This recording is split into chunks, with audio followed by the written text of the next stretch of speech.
I got these going right across my deck here now. I did not right up in his vicinity, but no, I didn't.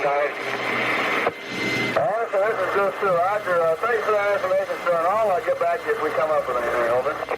Hello, and welcome to Beyond the Breakers, a podcast about shipwrecks, loss, and lessons learned from maritime disasters. My name is Taylor, and I'll be one of your hosts today. Joining me, as always, will be Tanner. But before we get into that, the first thing we like to do around here is thank some of our new patrons. And boy, do we have a stack of patrons to thank. We have Julian, Andrea, Jevin, Kelsey, Andrea, Withens, Timothy, and Corbett. Thank you guys for signing up. Hope you enjoy all that bonus content that we have out there. Right now, we've got a lot of good stuff going on. We've got the Guadalcanal campaign. I know we have an extra episode about some of the Arctic stuff we've been doing. So a lot of good different things over there. So I hope you guys enjoy it. And thanks for signing up. With that handled, let's bring in Tanner. Tanner, how you doing? Pretty good. It's cool to be back doing a regular shipwreck. I haven't really read the notes, so I don't know what happens. But after our long sojourn in the Arctic, it's cool to be back doing an episode that's more straight fastball down the middle. Oh, we're kind of like walking it back from the Arctic. Like we'll still be up there in this episode, in that area ish.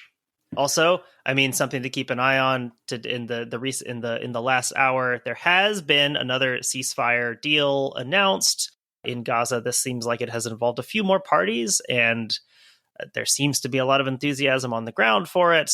Yeah, I saw that as I was watching the Brewers and Cubs game there. That I saw that come through. We know how much the word of Israel is worth, obviously, by this point. But hey, if they're celebrating on the ground in Gaza, that is a positive sign. Yeah, I guess other than that, what we're recording right after the Brewers-Cubs game 3. Yeah. Which was unfortunate that the Cubs are still hanging around. Yeah, I mean, I think the Brewers did well with the lineup that they had out there. They almost squeaked by with it. They just had that nightmare first inning. But hey, who's going to complain about more baseball? Not me. Yeah, like you said, playing with their food. Hopefully. Yeah, I feel good. I trust Pat Murphy. There's been plenty of other times this season where he's done stuff and people have been like, what the hell is Pat Murphy doing? And it has worked out okay for the best record in baseball, Milwaukee Brewers. For those international listeners who aren't familiar with the Cubs, just think about like whatever the worst fan base is for your respective, football league or whatever. And it's the Cubs fans. They're not my favorite. Chicago sports fans, by and large, I think are a pretty miserable fan base. Bears fans, Cubs fans, White Sox fans are cool. Yeah, we like them. I can't imagine being a Bears and Cubs fan. I can't imagine having the mental fortitude, yet spiritual weakness to be one of those people. I don't know. We'll see. Hopefully the Brewers can close it out in the next game. It's been a fun playoffs. This is by far the most all around playoff baseball I've watched. I don't think I've ever sat and watched 4 baseball games in a day like I did over the weekend. So yeah, it's a good playoffs. I think. I mean, my dream playoff here, I think, would be to see the Brewers play against Toronto. I think that would be a really fun World Series. I'm Brewers Mariners is my. That would be fun too. Yeah, I'd have no problem with the Mariners getting there either. Give me more Cal Raleigh. I mean, it would be kind of cool. I mean, the Yankees have their struggles, and I don't think they're going to complete their comeback. But like, just in terms of prestige, like in terms of headhunting, trophy on the wall, it would be kind of cool if the Brewers made it to the World Series and beat someone like the Yankees. Would be a lot of fun. Again, putting the cart miles ahead of the horse here, but my concern with the Brewers beating, the Blue Jays or the Mariners is that people would totally forget that World Series ever happened. Mm-hmm. It's like the World Series with the Angels and the Giants in like 03. That one came up the other day. I was like, when the fuck were the Angels in the World Series? Yeah. And like yeah. that came up as, people have forgotten about that. I'm people. So anyway, yeah, a lot of baseball. It's been fun. That actually leads me into my media check-in. I was going to say that was half of mine as well. So I'm reading the book Ladies and Gentlemen, The Bronx is Burning by Jonathan Mahler. It's one I had like known about for a while, especially since there was that like limited series that they made. I think did it come on ESPN? Is this about the Yankees? Yeah. Okay. Like the 1977 Yankees. I think the thing on ESPN was just called like The Bronx is Burning. I think they cut off the first part. John Turturro as Billy Martin, I think. Yeah, it was one of those it was a weird time for like limited series where it wasn't as high budget as like a Showtime or HBO, but it also wasn't like shit. Yeah. I caught bits of it. I remember when it came out. But this book, as I was kind of, collecting up baseball literature this season, kind of like storing up food for hibernation. Once it's the off season, I know I'm going to want more baseball. I was loading up on a bunch of baseball books, and that's one of the ones I picked up. And it is a baseball book first and foremost, but it is also a book of it also heavily deals with the mayoral race in New York between Ed Koch and who's the old Cuomo? Mario Cuomo. Wait, hold on. You mean you can set a sports story and put it in the context of the politics of its time? People have done it. People are doing it. Wild. What if someone did that with shipwrecks and like politics? Yeah, I mean, we don't have a fiery, unpredictable manager like Billy Martin to deal with here. Sometimes melancholic, sometimes exuberant. But it is it's kind of part baseball book, part political science book, and part true crime, because something else that's happening that year is the Son of Sam. I remember that aspect from the miniseries.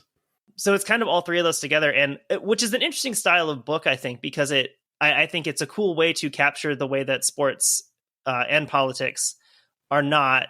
They're never really a separate thing. You can't really separate the two of them, no matter how much people might want to. I think the one thing I like about these kind of books too is like if you just go down like the true crime rabbit hole, then you think like the whole city, like the entire summer is talking about the Son of Sam constantly, all the time, every night. And like, well, like, yeah, they are, but it's also like there's other things happening. Like if you're a diehard Yankees fan, you don't care about the Son of Sam. You care about if the Yankees won or lost. Maybe you catch that headline, another Son of Sam strikes again, and you flip it over to the Yankees game to catch the end of it. It's like, that's just how life works. You have these multiple things going on. So yeah, it's a cool snapshot look at the city, in this particular time. So yeah, I really enjoyed it. I like the way it's written and put together. It's just enough background without bogging itself down. But yeah, I'm really enjoying it. It's one of several things I'm reading right now. I've got some longer project books I'm working on, but that's one that I've got so far. What about you? What have you been up to? Other than baseball, I guess the new book I started reading is Anti-Intellectualism in American Life by Richard Hofstadter. It's wild that this book was written in, I think, 1964 or something like that. And like the talking points have not changed. Yeah, I mean, that's a bit how I felt reading the Mike Davis book. It just makes me angry. Like everything people are saying in this book, like, wow, we still do it. Mm-hmm. Yeah, Katie read that one recently. She really enjoyed it. I think I can't even say if it's a good book or not. It just makes me angry reading it. Yeah, I mean, I guess enjoyed is the wrong word, but like got a lot out of it. Yeah, oh no, it's so informative. And it's interesting, even just a book like that written in the 60s, even on the intellectualism side, what's changed. Some of his reference points and things like that. But yeah, just seeing that like a lot of the anti-communist talking points, they're the same things that are getting said about I don't know, Antifa or something now. It's very interesting that the talking points don't really change. One of the founder's girlfriends I saw was arrested today. So, The or rather founder, wow. the girlfriend of one of the founders, maybe ex-girlfriend, I don't know, they finally got her. I saw someone today say that Antifa has its roots in the Weimar Republic. So who would have been the pho in that scenario in the Weimar Republic? It's interesting when you put it that way. Other than that, my more lighthearted check-in, I guess, would be I've been playing Borderlands 4. That just came out recently. It's fine, I guess. That's just like a shooting game, right? Yeah, it's kind of like a loot 'em up, shoot 'em up kind of thing. Typical Antifa stuff. Yeah, nor just Antifa things. It does what a Borderlands game does. Like, you shoot your way through things until you can't, and then you level up and find better guns and keep shooting. The storyline there, it's fine, I guess. I don't even really know what it is. I don't know. It's just a fun time just to go out and shoot and loot, I guess. I don't know what I expected, but they got my $70, and that's what matters. So yeah, that's what I've been up to right now. That and writing this podcast episode. I guess in our baseball discussion, we should have said also rest in peace to the 2025 Reds and Guardians. Yes, yeah, that is the Grim Reaper has come for both of them. So yeah, the Reds can celebrate getting bounced in 2 games in the playoffs again. It's cool. The Reds, I mean, that was a good run the Reds had at the end of the season to even get into the playoffs. So thank you, the Mets, for collapsing. Yeah, I mean, really, that's one of the high points of the season is the Mets missing out on the playoffs. So I as you guys can tell, baseball is kind of been the biggest thing we've been on to lately. You ready to talk about a ship? Yeah, it's been a while since we actually talked about a ship as sort of the main character. Yeah, it has. It'll be nice to kind of get back to this. So the SS Pacific. It's a pretty general name. Have you ever heard of the SS Pacific? I mean, probably, though maybe not the same one.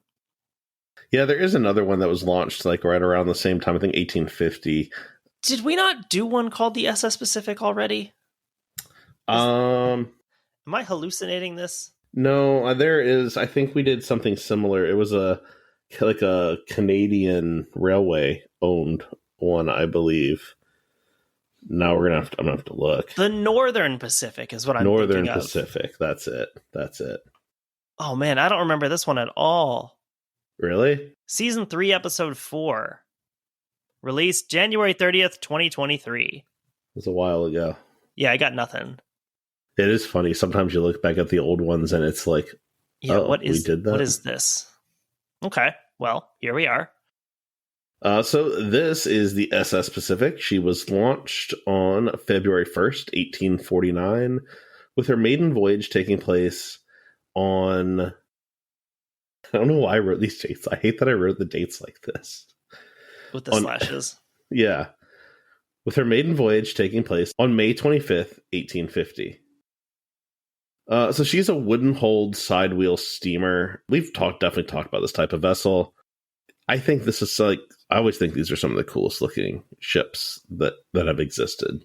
Mm-hmm. They definitely sort of have like a steampunk kind of vibe to them.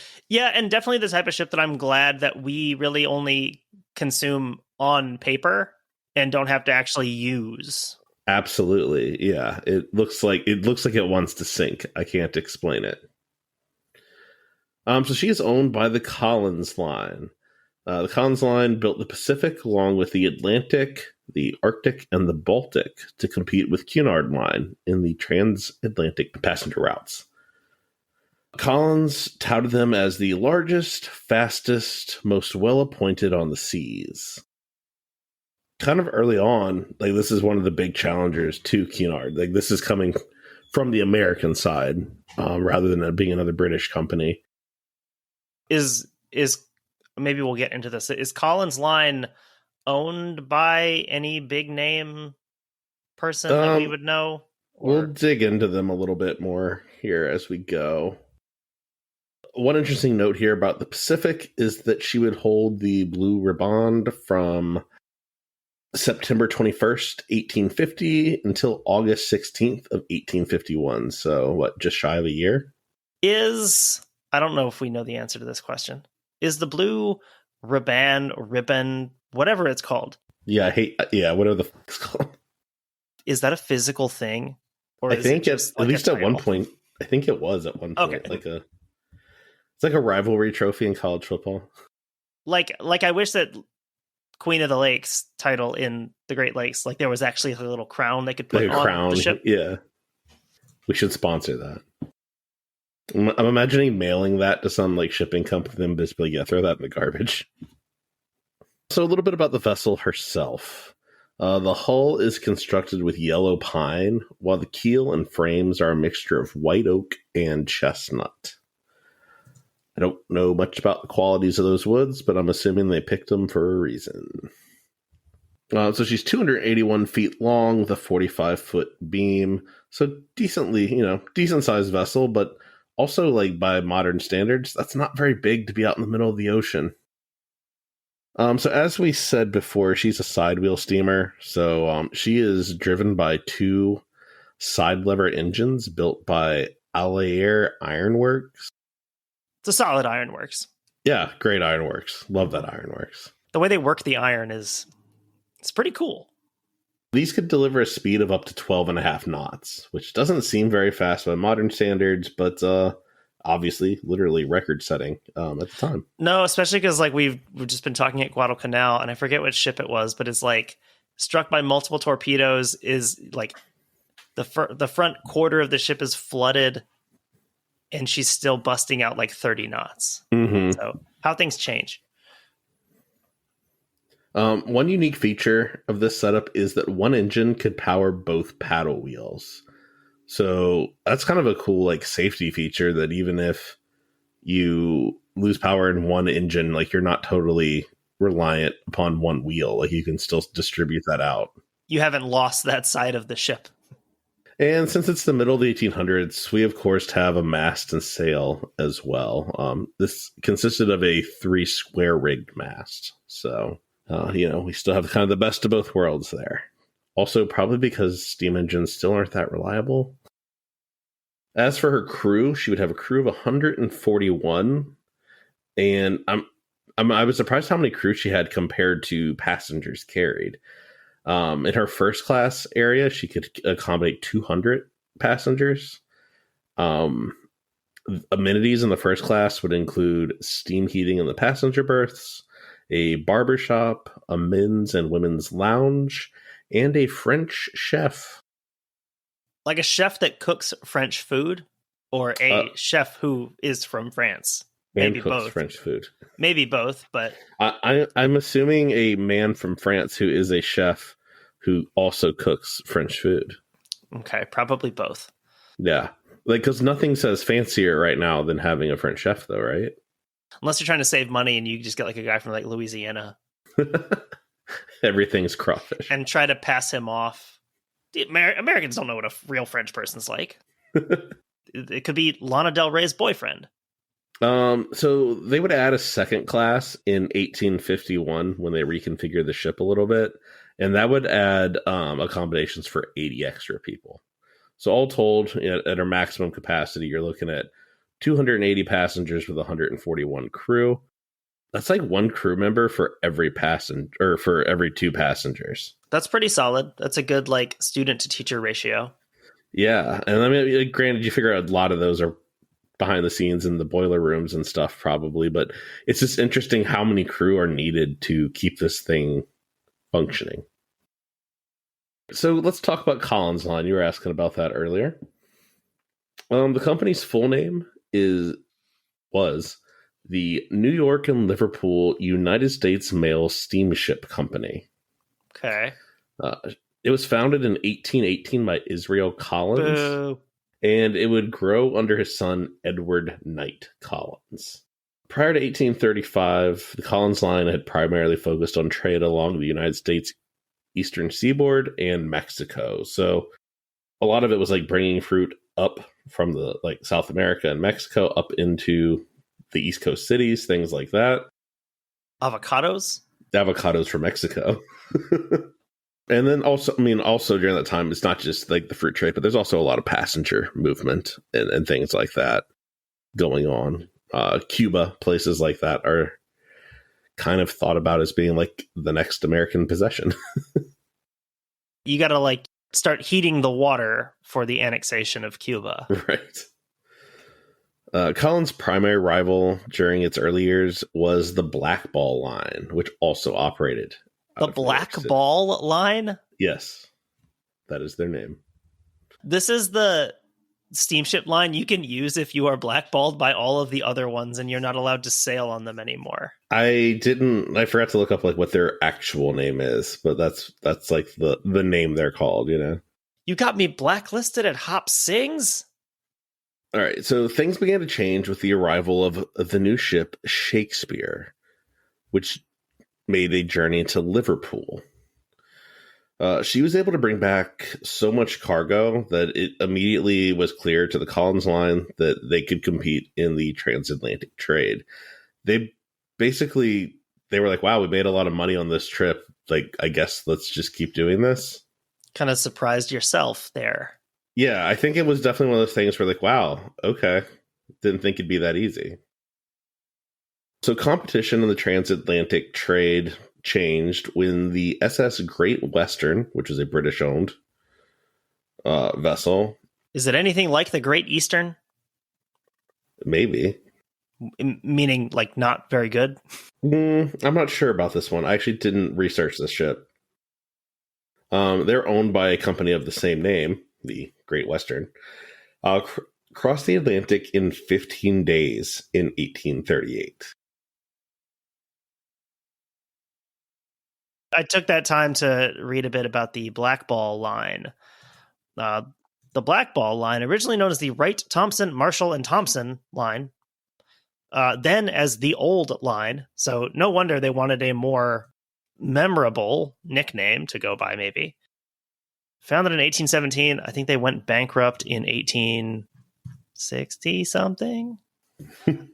Most interestingly, the Blackball Line is mentioned in the song Blow the Man Down, like the sea shanty. Okay. Or at least in some versions of the song. So that's what I learned about the Blackball Line. Nice use of time there to bring a little more to the episode. All right. So 2 years later, the British and North American Royal Mail Steam Packet Company, or Cunard, was formed, and they began service between Liverpool and Halifax. This is backed with government mail contracts, which made the service far more profitable. If you read like the beginning of like air travel and stuff, mail contracts is kind of how they made that happen. It's sort of the same story here. Everyone's got to ship their canaries somewhere. It's weird when you have an organization like the Postal Service whose job isn't to make money. They can help other industries make money and help, you know. It's funny how that works. Just generally make life better. Yeah, that's weird how that works. We're seeing these mail contracts with the British government. The U.S. government's like, I wonder if we can do that. They take bids from 4 different companies for contracts between New York and various ports in Northern Europe. This is in 1845. This contract would ultimately be won by the Ocean Steam Navigation Company, which began service in 1846. Happy with these results, the U.S. Postmaster General Office invited bids for a 10-year contract for a New York City to Liverpool mail route. This would actually compete directly with the service that was provided by Cunard. So it's interesting seeing how the post office has such a big role in pushing this service and expanding this service. Well, yeah, it's also it's interesting to see these businesses, these shipping lines. You kind of think of them on the face as passenger service, but then having this whole second side hustle, basically, that is also getting them a lot of money. It reminds me a bit about how airline companies and like credit cards, those two things are intertwined. two things that you wouldn't like necessarily intuitively think go together. Yeah, that's a good point. It is kind of like that. Collins Line would submit a plan which called for a weekly service with 5 ships. Their goal and pitch was basically to be superior to Cunard in every way. They really go for it. Faster, more comfortable, bigger guns. So due to financing constraints, this had to be trimmed down to a bi-weekly service with 4 ships. So to achieve this, they need to design some new vessels. George Steers is the man who's brought in to do this, and his handiwork produces the Atlantic, the Arctic, the Baltic, and the star of our show, the Pacific. Hold on, I'm reading. I'm on his Wikipedia right now, and I see that he only lived to be 37 years old, which for a shipbuilder seems really young. I did not research him, so I don't know what he got up to. Founded a shipyard with his brother and died in an accident just as he was landing a major contract to build boats for the Russian Tsar. Conspiracy. What? On the 25th of September, 1856, George Steers, while driving a pair of horses to Glen Cove, Long Island, in order to bring home his wife. It's weird. It puts the address in parentheses right after that. His wife, who had been visiting, was thrown from his wagon and mortally wounded. He just negotiated for $1 million worth of boats for the Tsar of Russia.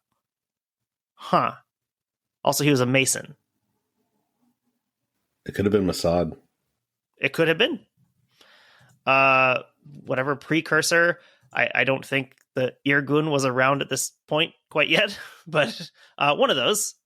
Yeah, I did not research Mr. Steers, so that is sounds unfortunate for him. Sounds like he could have used some help with the steers there. So the Atlantic is the first of Mr. Steers' vessels to be in operation. She would make the voyage from New York City to Liverpool in 10 days and 16 hours. Hold on. One of his boats that he built, he's got some pretty normal boat names. He's got the William G. Hagstaff, the Mary Taylor, the Phantom, the Anthony B. Nielsen, the Julia, the Hayes, the Niagara, and the Widgeon. Like the word pigeon, but with a W. Okay. So the Atlantic is able to make the voyage from New York City to Liverpool in 10 days and 16 hours. That's nearly 12 hours quicker than Cunard's record. So half a day. That's pretty good. That's pretty solid. The vessels would continually improve on this transit time, with Baltic becoming the first mail vessel to make the crossing in less than 10 days. However, there's a price to pay for all this speed. They're not just magically breaking these records. The 4 vessels are very uneconomical to operate. They consume 87 tons of coal in a day, compared to 37 tons by Cunard's ships. So you're burning over twice as much coal to shave off that time. This is almost literally the Michael Scott Paper Company. Yeah, kind of.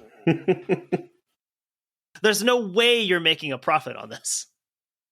So the Pacific would undertake her maiden voyage on May 25th, 1850, leaving New York City bound for Liverpool. This would be the standard route that she would operate on for pretty much her entire life. She set a speed record for crossing from Liverpool to New York City between September 11th and the 21st of 1850, with an average speed of 12.46 knots. You know who else set a speed record in New York City on 9/11? This would break the record of 12.25 knots that was held by Cunard's Asia. This would earn the Pacific the blue riband. So I think the solution here is to say each possible pronunciation of it, and then we can cut it in. Cut it in later. Yeah. Okay, so the pronunciation I just heard from Merriam-Webster, everyone's favorite lady, Merriam-Webster, is pronounced just like the word ribbon, but just with the D pronounced on the end of it. Blue Riband? Yeah, exactly. But I feel like... That must be how Americans pronounce it. But I was going to say, that sounds like how they expect Americans to say it. It sounds like we do that. Also, would you like to know the top 7 lookups on Merriam-Webster today? Sure. This will be a great little like cultural like set piece here. Number 1 is fascism. Okay. Number 2 is pudendum. Okay. That's probably not a good sign. No. If we're doing some transvestigation, maybe. This doesn't make us look very good. The number 3 word is look. Okay. Like just the verb look.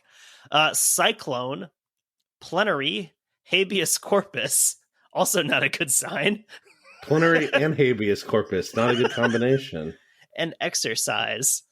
So not looking great for what Americans are having to learn about. I'd like to thank Stephen Miller for people looking up plenary. I'm still curious about look. I don't know. I don't know what's happening there. But anyway, that's our Merriam-Webster. Thank you, Miriam. All right. So currently the Pacific was the holder of the Blue Riband, as we've learned. She would quickly lose the honor to her sister ship, the Baltic, in August of 1851, when she set a speed record of 12.91 knots.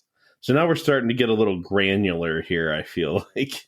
That's like in Formula One when like one team member has to pass another team member. Yeah.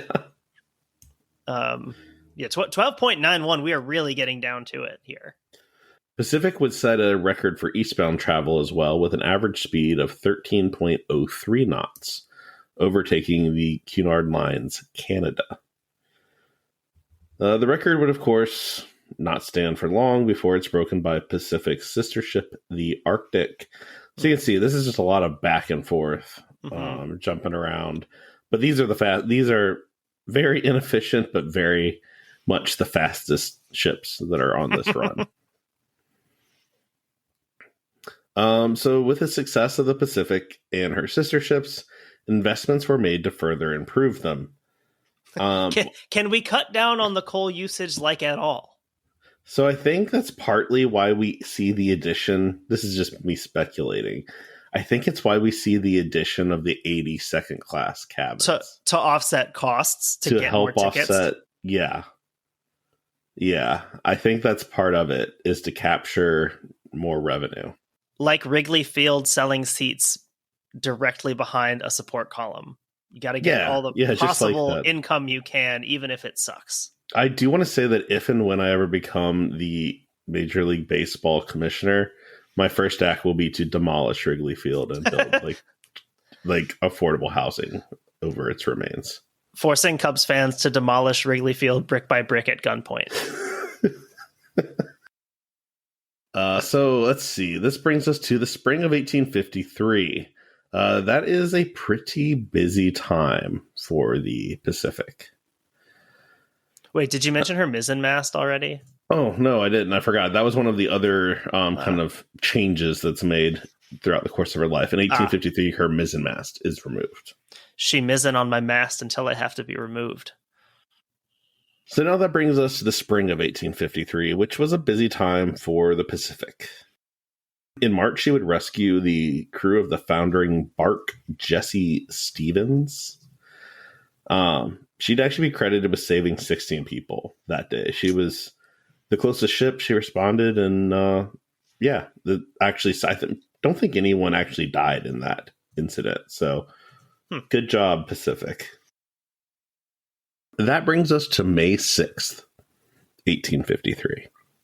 All right. This is when she would be involved in the Norwalk Rail disaster. That doesn't sound like a shipwreck.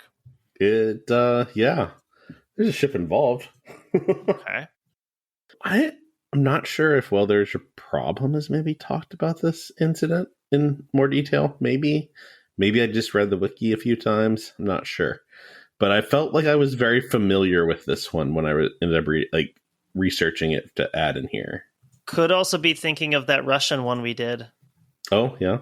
that That hit is the true. rail bridge as Yeah, it the could be. train was going over. Yeah, it's kind of like that.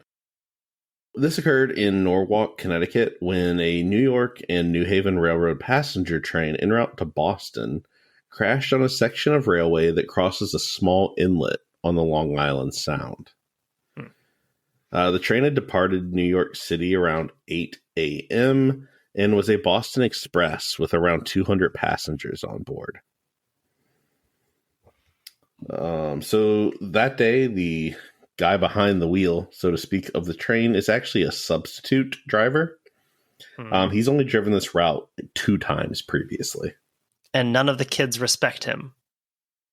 So the approach to this bridge involves a pretty sharp curve, and as a result, there's a signal mounted on a tall pole that would indicate if the bridge was in an open or closed position. Hmm. The driver, for some reason, did not check the signal, and he only became aware that the bridge was open when he was about 400 feet away.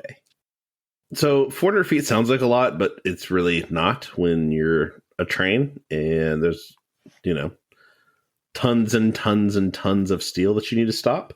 Mm-hmm. In this case, the locomotive would actually fly across the gap. Oh. And it would impact the bridge abutment about 8 feet below track level. Oh. So it didn't clear it, but it made it across the water. Two baggage cars would come to rest on the locomotive, while the first passenger car was crushed against the baggage cars, and then submerged. The second passenger car then fell on top of the submerged car, with a third passenger car being ripped open and hanging halfway from the bridge abutment. This definitely does sound familiar. But I think I'm thinking of what's the one in Ohio? I know they did talk about that one. The Ashtabula. What's it called? The Ashtabula. Horror, that's a funny name. Yeah, isn't the Ashtabula Horror. Yeah.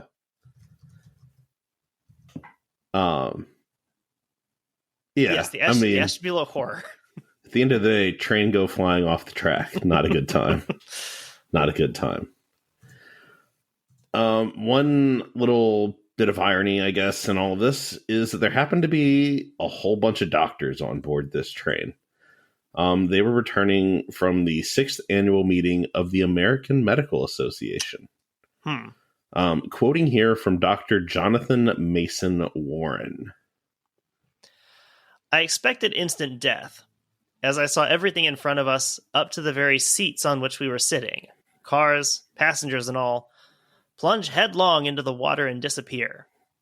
Having dragged Mrs. Warren and the children up into the rear of the car, which so happily for us had remained on the track, I made my escape with them onto the bridge behind, with the loss of nothing but my hat. Lucky guy. Yeah? Yeah, that really is one of those just luck of the draw things. Yeah, I just happened to be where you were sitting in the third car. Yeah. Watson is notable as being one of the first early plastic surgeons in the United States. And he performed the first rhinoplasty in the United States.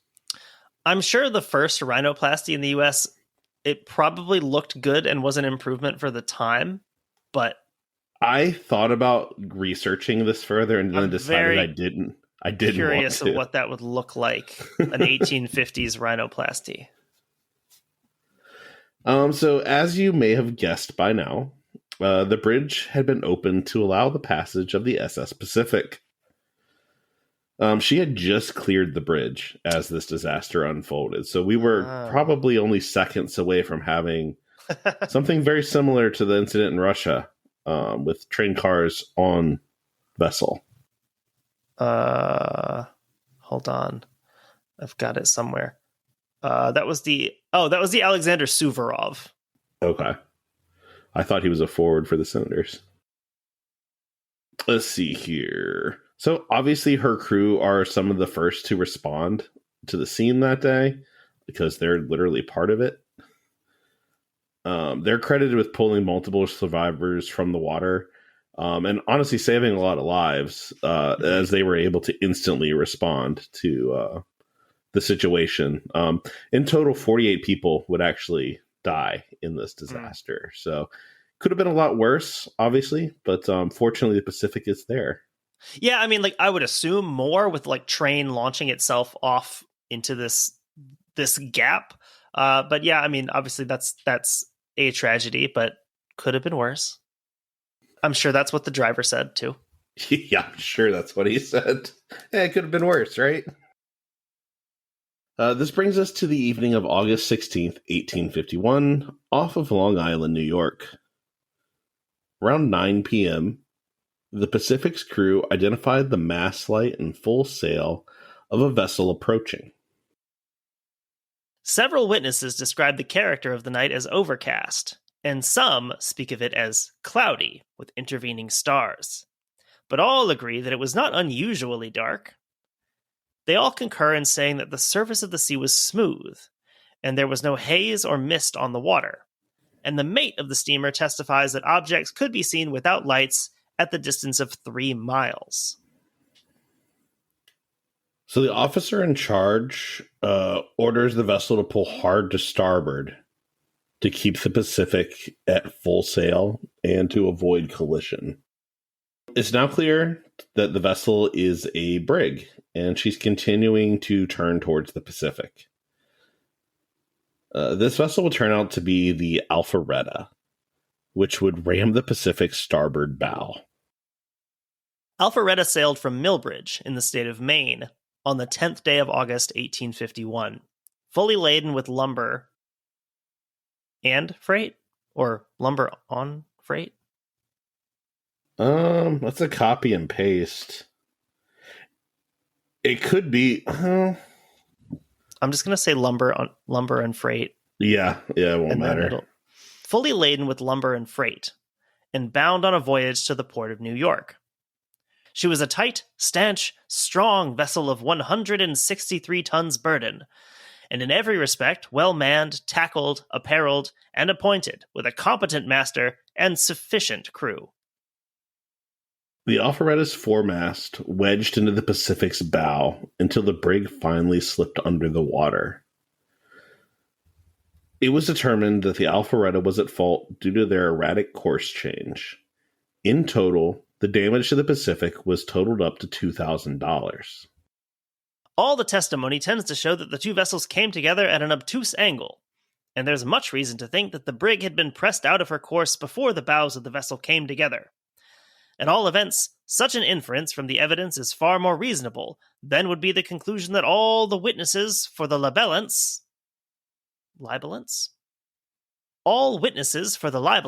have willfully perverted the truth.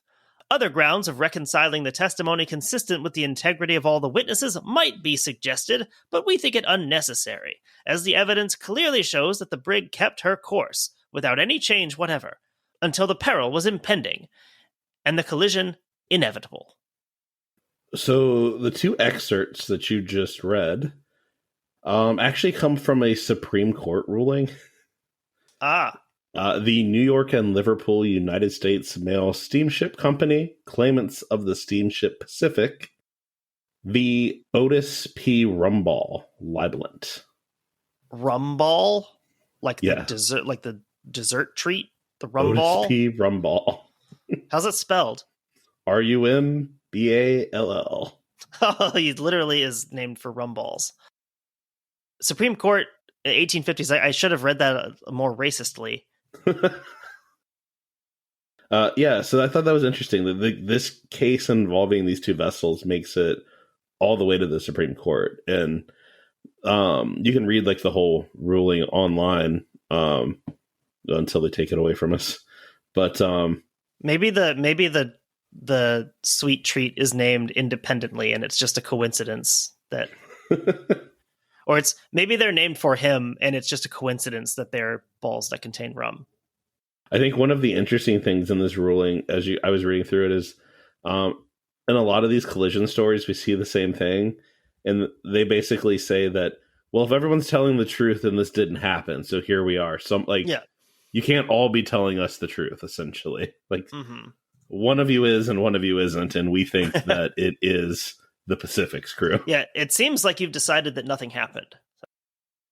So yeah, that I was interested. It was interesting to see like all of the interest or kind of unique things that the Pacific's involved in throughout her life. That you've got, the rescue from the sinking vessel.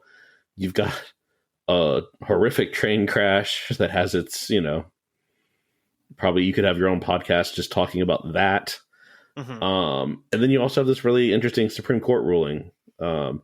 Where it's interesting seeing Supreme Court judges that aren't experts in maritime, sailing, like apply the different logic and reasoning to things, and to kind of see how they get to certain rulings. What do you think is the first time that a Supreme Court ruling will be affected by something that the judges learned via ChatGPT? It's probably already happened. So that brings us to a section I'd like to call the disappearance. Okay. Aptly named, I assume. On January 23rd, 1856, the Pacific departed Liverpool, bound for its typical destination of New York. She would only carry 45 passengers, along with 141 crew. How is that profitable for the shipping companies? It's not. That's why you need those mail contracts. As it's wintertime, it's not really considered like a desirable time to travel. So it's not atypical to have 45 passengers on board. Yeah, visiting New York in January seems like if you were coming from somewhere else would be, I don't know, not probably peak time to want to visit. I feel like that also is probably why you see the rise of like the second class stuff, is that you can capture, instead of having 20 passengers, maybe you have 25, you capture 25 more essentially, because people can afford it, or, it's a little bit easier to make that crossing in the winter if you're just someone who wants to get to America. Mm-hmm. So the captain for this voyage is Captain Asa Eldridge, who I think we're going to need to do some more research into him. He seems like an interesting guy. Are we 100% sure he pronounces his name Asa and not Asa, like Asa Akira? I assumed it was Asa. It probably is. So, as I said, Eldridge was a well-regarded captain from Yarmouth, Massachusetts. Yarmouth. Yeah, Yarmouth, I assume they say. He would have been a Red Sox fan. In Yarmouth. Interesting notes about him. He had been Cornelius Vanderbilt's personal captain when he took his family around Europe on his private steam sailing yacht in 1853. I bet he's got some stories. That really just makes Cornelius Vanderbilt sound like a guy who shouldn't have been alive. But yeah. Okay. Wow. The Vanderbilt steam yacht. Sounds like a rough life. A description of the captain was provided by one of the members of the Vanderbilt sailing party. Diego Pavia? Somehow. Captain Eldridge possessed not only self-confidence and daring, but skill and endurance, and the generous traits which are in imagination connected with the true-born American sailor. So he's I picture this guy, he's kind of like a sailor's sailor, right? Like he might not be a Nantucketer, but he's pretty damn close. In 1854, he would set a transatlantic speed record of his own on board the Clipper Red Jacket. That would be from New York to Liverpool. Speaking of red jackets in New York, best of luck to Curtis Sliwa as he continues on the mayoral race. Did he not drop out yet? No, Eric Adams dropped out. I thought the other guy did too. I think, or no, he just said that socialists are actually people. Yeah, which I mean, hey, go for it. I mean, that's better messaging than we hear from many people. So, despite his few other faults, maybe just a few questionable things. Yeah. So the Red Jacket is one of the largest clippers ever built, and she's actually one of the first to operate with, drumroll please, White Star Lines. All right. A new competitor has entered the game. So when that's like, it sounds like he was a very well-regarded captain, and I think that'll be important to what happens next in this story. And that is that the Pacific fails to arrive in New York City on its designated day, which at the time, okay, not totally unexpected that maybe they've had some mechanical issues, they're running behind by a day or two. But after a day and still no word, no nothing, no sighting, they send out a group of vessels to begin an organized search that something's probably wrong. Checking in with other vessels along the route that she would have taken, none of them have any reports of any vessels in distress or any indication that something happened. They're ultimately not able to find any trace of the Pacific. She quite literally disappeared. I think it's interesting that at the time, like, a vessel could just disappear, and you know, like nowadays we're so used to having like the resolution of finding whatever it is. I think that's why like MH370 is such an endearing thing, because we haven't necessarily found it. Yeah, it is. It's a kind of a throwback story in that sense. Yeah, a lot of these, you know, it is very unsatisfying when you get to it. And it's like, oh, and it disappeared. Fortunately, we have a little bit more that is going to come to the surface, if you will. Pretty quickly, the idea of the vessel impacting an iceberg off of Newfoundland becomes popular. Likely story. A vessel trying to make speed records hitting an iceberg? No, surely not. Maybe on that upstart White Star Lines, but not on professionals like Collins. Not even gonna happen. It's noted that this year had been particularly bad for ice along the route, and that people weren't surprised necessarily that it didn't show up, that they wouldn't have been surprised if it had been an iceberg, essentially. Fortunately, with global warming, we don't have to worry about that anymore, though. You know what's going to be a bad year for ice? 2026. When...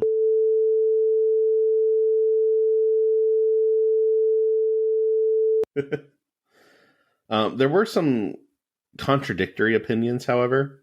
Other people wanted to point the blame at Captain Eldridge and his chief engineer, Samuel Matthews.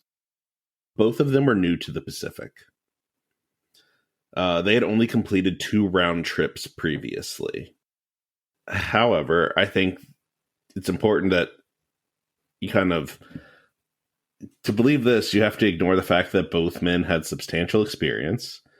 The Pacific was the 4th steamer that Eldridge had commanded, and Matthews, the chief engineer, had been a longtime crew member on various Collins Lines vessels, and they all had the exact same boiler system as the Pacific. So they're basically experienced on this ship, just kind of in different pieces. Yeah, I don't think experience is the issue as far as not recognizing danger or something like that. Overconfidence could have been an issue. Overconfidence in ice doesn't go well. But I don't think lack of seamanship necessarily is the problem. And this is kind of where the story of the Pacific ends for a little while. There's no new developments in her story until the summer of 1861. This is an excerpt from a story titled A Message from the Sea by Jim Coogan of the Barnstable Patriot. Plucking a sea-worn bottle from the kelp-strewn shore, in the summer of 1861, the man noticed a small piece of paper inside. When he examined the penciled note, he could see that it was a description of the final minutes of a ship in distress. The message in the bottle said, "On board the Pacific, from Liverpool to New York. Ship going down. Great confusion on board. Icebergs all around us on every side. I know I cannot escape. I write the cause of our loss, that friends may not live in suspense. The finder of this will please get it published. Signed, W.M. Graham. So we got ourselves a message in a bottle. That's cool, because, like, we've had a few, and, like, those have pretty much been, like, hoaxes, or, like, you know, largely assumed to be hoaxes. But yeah, I'm not going to lie, I'm pretty much always skeptical of a message in a bottle. But I feel like there's some things here that are working towards this maybe being authentic. This message was found in the remote island of Uist. I think it's pronounced Uist. Uist? Mm-hmm. Island of Uist, which is part of the outer, is it Hebrides? It should be Hebrides, but it's pronounced Hebrides. Of course it is. It's part of the outer Hebrides of Scotland. I looked these up. Like, this is remote. There's so many cool little remote islands up there. Well, it's like, no wonder the UK wants the Falkland Islands so bad. Like, they've got Falkland Islands at home. They need more. So this message was checked against a passenger manifest for the voyage by London Shipping and Mercantile Gazette, and it's verified that a William Graham was indeed on board. He was a British sea captain, actually bound for New York. He was basically deadheading that way to take command of another vessel. Yeah, that's interesting, especially if that can be matched to a specific person. Back in the day when I assumed there'd be like maybe a few other ways to know that person was on board.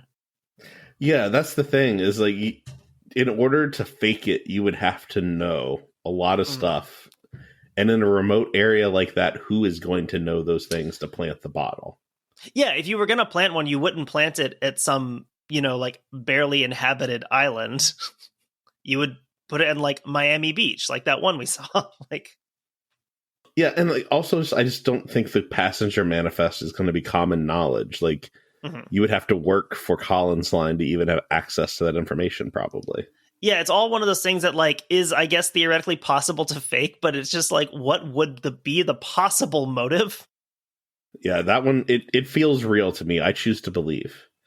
However, in 1991, divers claimed to have found the bow section of the Pacific in a different location. They claim to have found her in the Irish Sea, only 60 miles from Liverpool.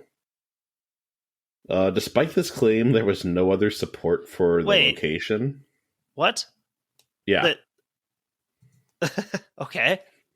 No wreckage ever came ashore along the Welsh coast, which, would have likely happened if that's where she had sank, and that would help support this theory. Mm-hmm.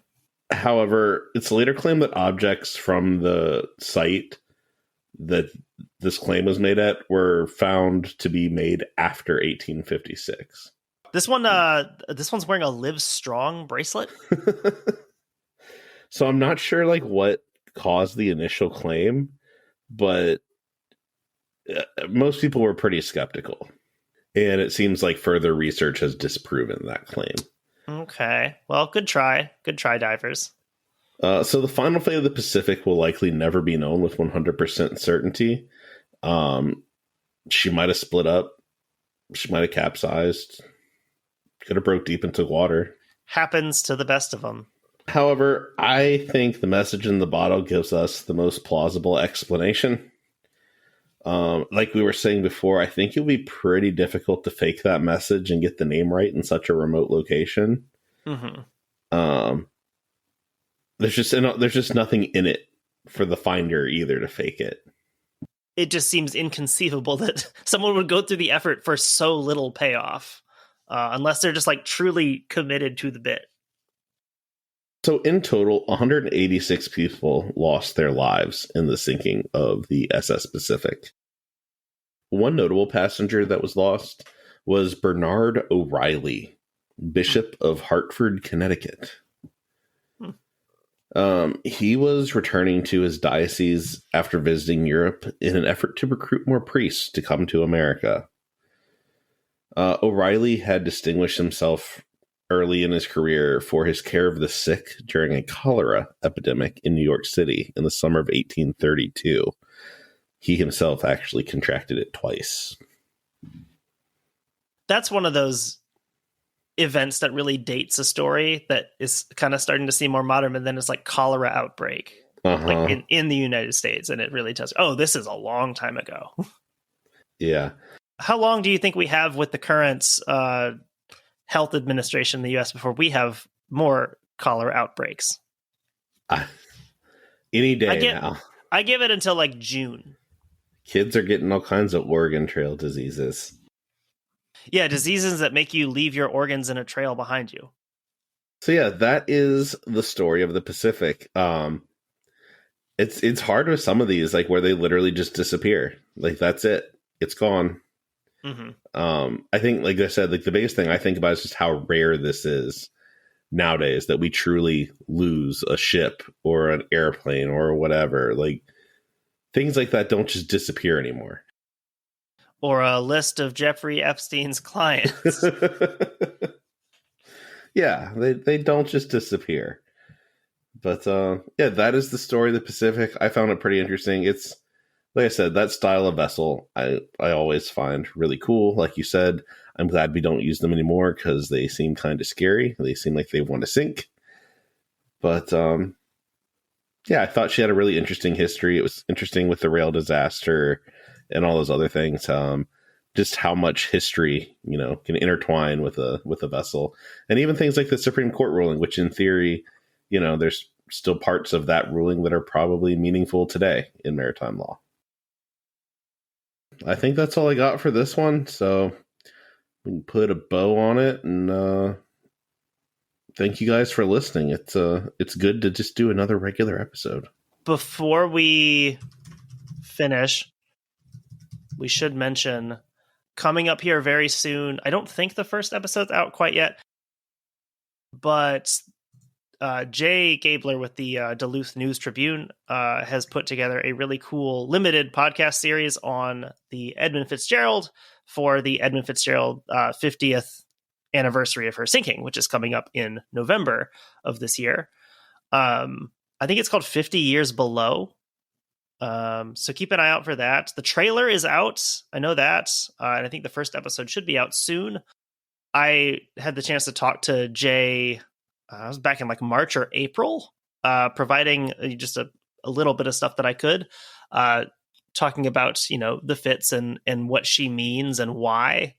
So I think I'm featured in a few of those episodes a little bit. So you might hear my voice on there. Nice. There was also an article, I think it was last week, maybe 2 weeks ago, it came out in the Duluth News Tribune, a bit more on the interview that he did with me, which was a lot of fun. It was really cool to be able to talk in kind of a different setting about some of these topics we discuss. So yeah, keep an eye on that. And you can hear a lot of other cool people talk about the Edmund Fitzgerald as well. Awesome. Yeah, that'll definitely be good to check out. All right. Well, with that, I hope you enjoyed this one, and we will talk to you again soon. Thanks for listening.